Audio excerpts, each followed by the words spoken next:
like all of us here at CUB, Dan, you're a great patriot for this great country that we live in. What do you think that, Australia as a nation, as a people, and importantly as a government should be doing to create more entrepreneurs or to make things easier for entrepreneurs? First of all, the reason you'd want more entrepreneurs is because they definitely make the country stronger. They create jobs, they provide goods and services to the community. If the most business owners, I know sometimes you can have the bad egg that you see on the news about businesses that are doing the wrong thing, but most Australian business owners, they're providing a great product and service at a good price, and they're great people. They're serving not just their families, but they're serving the families of the people that work for them as well, and the people that they actually serve. So first of all, you want more business owners because they make the country stronger. Plus, financially, they make the country stronger. How I think what we need to do as a society and as a country is we need to celebrate these stories of success, especially stories of people who made it from nothing. It's much easier to do it, to make it from something. For example, it's much easier to do what I did, right? Your motivation is less. So not everyone does it because I don't really need to. So you actually choose to do it, which is a whole other thing. But we need to be celebrating Australian entrepreneurship and celebrating business. There should be shows on TV about it. When you watch the news, there are sports stars and they should be celebrated because they unite like society. But business owners should be celebrated too. Okay. They should be icons. Little kids should be saying, "Oh, I want to be like X." Who? Maybe Steve Jobs, but he's not Australian. And there's tons of great Australian business owners, but we don't idolize them and we don't celebrate them in the media. There needs to be media that idolizes them. And then little kids, or particularly people that come from backgrounds that it's not easy. Everyone starts in a different situation. There's always someone worse than you, so we'll never forget that. But everyone starts in a different situation. And for example, there could be some incredible kids that have started life in a non-ideal situation. And if they were able to see stories of people who created something great that had a similar upbringing or background, they would believe. All they need is an example. And we need to give more examples.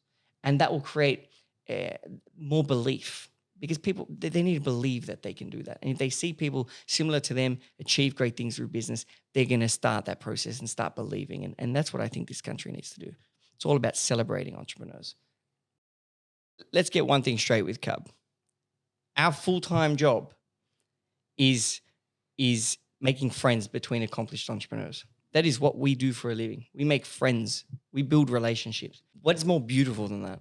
It's the most natural thing in the world. As human beings, we've evolved to need others. We're stronger together. That's why we're such social creatures. That's where the family construct has happened. And we have not invented anything new.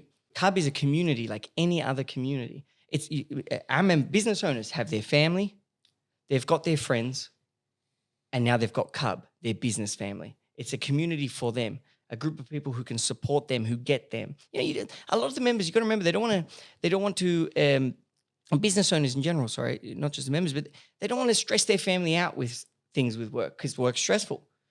Often they don't want to talk to their friends. Their friends sometimes aren't in the same position as them. And often their friends look up to them, so they don't really want to tell them like, oh, I'm kind of screwed at the moment.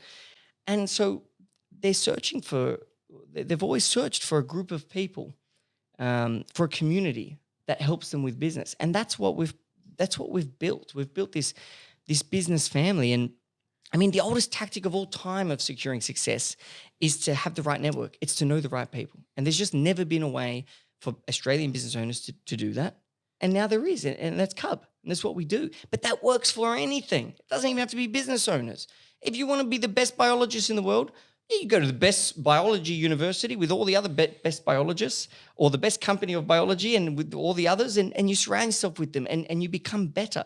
If you want to be the fittest person, go to the gym, right? Yes, there's weights there, but there's also other super fit people. You build relationships. You got a relationship with your trainer. They train you. It doesn't matter what aspect, art, dance, it doesn't matter what it is. If you go surround yourself with others on that same path, with the same pursuit and the same mission that are accomplishing, you're going to become better. And if you want to be good at business or be safer in business and accomplish your goals, surrounding yourself with others on that same path is what you need to do. One thing I've learned very well is that for people to belong to a community, they need to understand the culture of that community.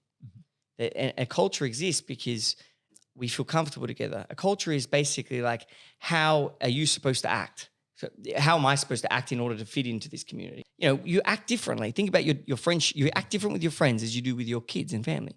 You act different with your your sports team than you do with Definitely. you've got, so each community has a culture. Even countries have culture. Australia's got a fantastic culture. I would say it's a very family orientated culture, Australia. You know, I could go up to most people on the street and they'll probably help me. That's not something that happens in other countries, I can promise you. So in order to belong, there needs to be a strong culture. And we created that culture. So you're able to create a culture. And we did that, and we induct the members. That's why our induction process is so strong. Members understand what's expected. You're expected to be open-minded and take the time to get to know each other. You know, you're expected, even if you don't think there's immediate value, you're expected to share your knowledge and experiences for the benefit of another member. And yes, you're expected to find opportunities together and to leverage your personal network to help another member, to benefit them. You're expected to do that because others are expected to do that for you. And that's, I guess, the secret sauce to why our club has done well. Because, hey, we weren't always very good at servicing people. We sucked for a good 3 years there at servicing people. Agreed. And people stayed. Some left, but some stayed. And the ones who stayed were always the ones who understood and adopted the culture. And having a strong culture works even for us as a team. You know, it just has so many benefits. And I'd say that's the first priority of any community, is understanding your culture. And every business owner can do that with their team, right? Your team has a culture. Let the team know what that culture is. Tell them before they onboard, before they come onto your team, they should know what that culture is. And then they'll know, okay, ooh, I don't like this team. It's not the culture that fits me. Or they'll say, shit, that's mad. I want to be there. I get that. And they come in with an understanding of what to do. Very, very important. That's something we do exceptionally well with our team and with our members. What is the difference for you personally, Daniel Hakim, from where you were there to where you are now, you know, just over 5 years into this journey building CUB? Isn't it weird to like think of me as like a depressed person? Like, do you find that weird? Yeah, I do. Imagine like imagining me like that. But I guess that's very evidence as to, you know, adversity is there for a reason. Your body feels bad things, bad feelings are there for a reason. And they're there to make you fix them, to do something about it, which makes you stronger. They're there to make you stronger. And if I was going to answer your question, Andy, I would say that is it. Just figuring out how to make myself feel better, just unlocking that code where adversity is a good thing, pain is a good thing. Mm-hmm. CUB let me practice that. At the start of CUB, I thought, oh shit, if one person didn't like it, they were going to tell everyone the whole company was going to fall over. Right now, I couldn't give a fuck what anyone does. I know it's going to work. I could actually guarantee you CUB will work and they won't probably. Like, that's how confident I will be in it. And so it's given me the ability to practice that skill, which is enjoying the challenge. There is always a way, is probably the most important thing CUB has taught me. There is always a way. Just, are you man enough to go get it?